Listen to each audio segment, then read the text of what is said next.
Listen.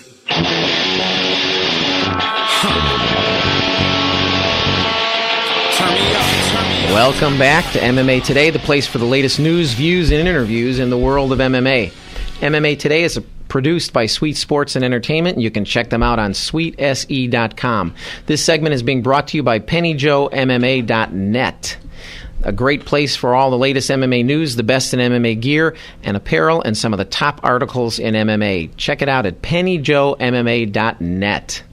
Now I'd like to welcome a special guest on our show. He's been fighting professionally since 2009. He has a serious background in wrestling and grappling and a brown belt in Brazilian Jiu-Jitsu, and he fights out of Milwaukee, Wisconsin, not far from my hometown of Chicago, Illinois.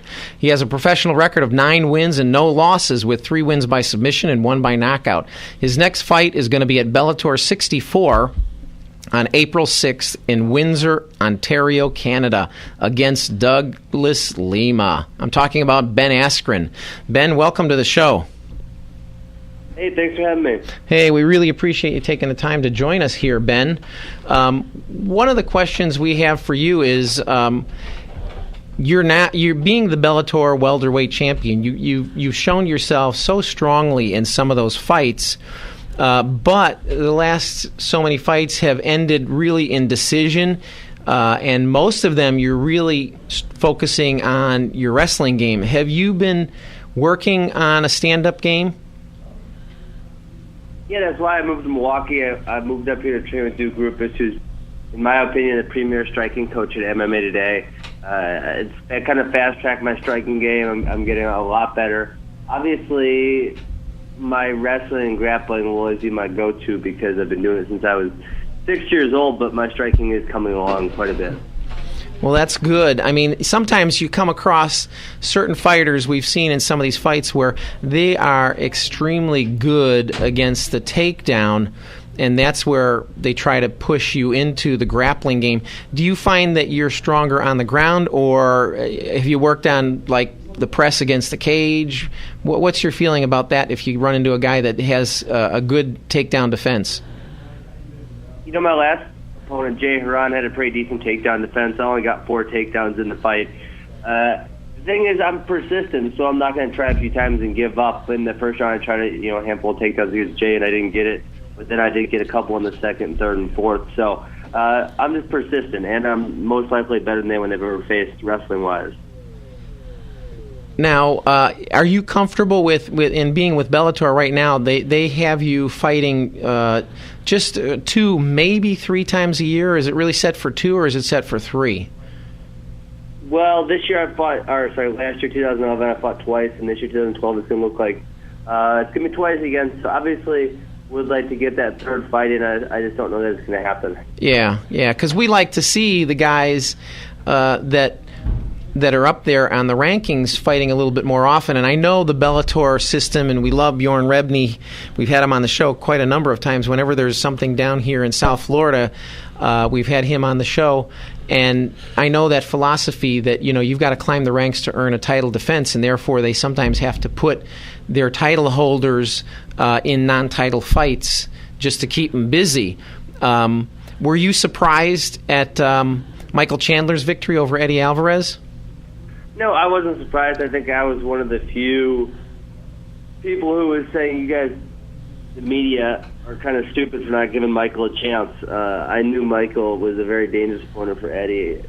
Obviously, Michael's got a great wrestling background, but I knew his hands were coming along, too, from watching the Pitbull fight before that. So I definitely saw that was going to be a tough fight for Eddie. I couldn't have guaranteed that Mike was going to win, but I knew it was going to be a scrappy fight. Now, is it tougher for you with Bellator in the sense that, when I talked to Bjorn, using Eddie as an example, because Eddie ended up losing by a submission, he doesn't get a rematch. Like if you were in the UFC and you lost a close fight like that was really a dog fight, they might say, hey, we're going to give him an immediate rematch. But I was fight, and they didn't give Jay a rematch. I think that's just how Bellator is they have a set format and they're sticking to it. Yeah, and then that makes it pretty tough. That means any kind of loss puts you kind of back in the rankings with everybody else, But at the same time, you also get the opportunity to fight 3 times in 3 months, which That was something I loved doing. I got to fight 3 times in 3 months in 2010. So if you did go back in the tournament, it's not such a bad thing either, especially someone at the beginning there, where they get a lot of fights in a short amount of time. That's definitely a positive thing. Okay. Well, that you're right about that, and that's a good point. Now, in analyzing your opponent, what are your thoughts in terms of this kind of fight? Is it going to be something that you're going to look more towards, hey, this is going to be probably an on-the-ground fight, or are you looking at a guy that's going to have, again, a tough takedown defense, and you're going to have to look at some stand-up defense for yourself? Well, I'd be looking more for some stand-up offense. I want to punch you right in the face. Okay. But I don't think he'll be able to stop my takedowns. I mean, he has no wrestling background. Obviously, he knows he's fighting me, so he's going to try to get prepared for that. But it's something that's going to be tough for him to get prepared for in such a short period of time. Only 5 months, I think, or 4 or 5 months, something like that. And then, I've been doing it my whole life. So it will be something that's very challenging for him to stop. At the same time, though, if it does happen to me on his feet, I'm prepared for that also. All right, Ben, this is Sean Eberzino. Quick question here. You were with American Top Team just a short while ago, and you're moving to Rufus.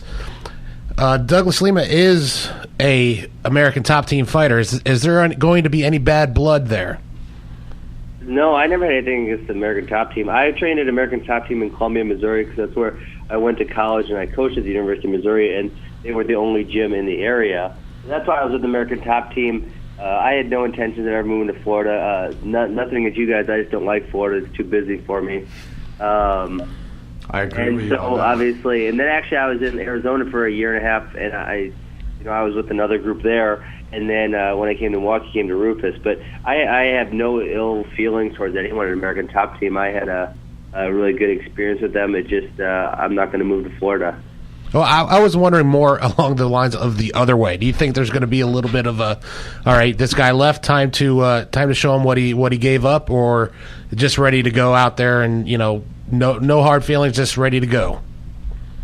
I have no idea what they're thinking. I haven't really talked to those guys in a while, so hopefully they're not the kind of people who get stuck on something silly like that. Now, let me ask you another question, Ben. What would you consider either a turning point victory or what you would consider your biggest victory in your career? Well, the turning point victory, when I tried to start taking me seriously, was against Dan Hornbuckle. I know at that time he was probably ranked, 12th in the world or just something to that effect. And everyone kind of thought he was going to crush me, and then I crushed him. And so that was kind of when everyone took notice of me. But I really think probably my last 3 opponents have been tougher than he was.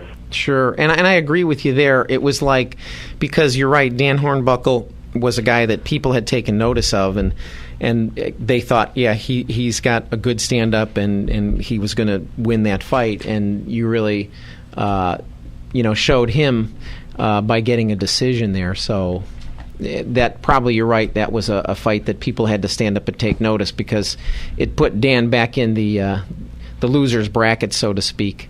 So now, are you ready for this fight? Where are you at in your preparation? I never really stopped training. I started training the Monday I got back from my last fight with Jay Haran. We got a lot of the guys on the team training for fights, and we're a really close team here. So lots of times we end up helping each other, and we had a lot of guys fighting on November 22nd, which was just 3 weeks after I got done fighting Jay Haran. So I was back in the gym on Monday, so I haven't really stopped training, so I'm well prepared. Ben, are we going to see that Showtime kick? Are you working on that? Never do a Showtime kick in my life. I haven't even done one in practice. I have nearly the level of explosiveness that Anthony has. Well, the thing about it is, from my perspective, we're now kind of finishing up the off season for Bellator. The thing that's so exciting is when Bellator gets back into the stream of things. Now they got fights going every week. That's exciting. That's fun. Do you get into that excitement as well, even though you may not be fighting? I mean, definitely. I'm a MMA fan as well as being an MMA fighter, and so I pretty much watch anything that's on whatever MMA promotion it may be, the major ones, some of the minor ones are on HDNet. So I try to watch everything. So, yeah, obviously, love when Bellator's on because you're guaranteed at least an event a week with them. Now, if you could pick one dream opponent from any organization, UFC, Strikeforce, wherever, who would you pick to say, look, I'd love to fight this guy just to test my skills? For me, it's obviously George St. Pierre because he's the best guy in our weight class. That's kind of would be a great gauge for myself. I want to see where I'm at, so I might as well fight the best guy, and that's kind of who I've had my eyes on. And you know what? Hearing you say that, you know what? It makes me think you're right. That would be a very interesting fight to see what would happen because I would love to see you use your wrestling skills against George St. Pierre and see how he fares out. Because if you were successful, it could be a very interesting fight, and if you weren't, you'd certainly learn a lot from George St. Pierre. That's for sure. But we really want to thank you for taking the time to join us. How can our listeners follow you, Ben? You have a website or a Twitter account? Yeah, I'm on Twitter probably the most of anything. So my handle's just at Ben Askren. Then I also got a Facebook fan page. And my website, which I don't update very frequently, is benaskren.net. So any of those places they can follow me at. Well, that's awesome. We really appreciate it. It's truly been a pleasure having you on the show. I'd like to personally thank you for taking the time to join us here tonight. We wish you the best of success in your upcoming bout, and we're going to look forward to possibly talking to you again in the near future. Thank you so much, Ben. Well, thanks a lot.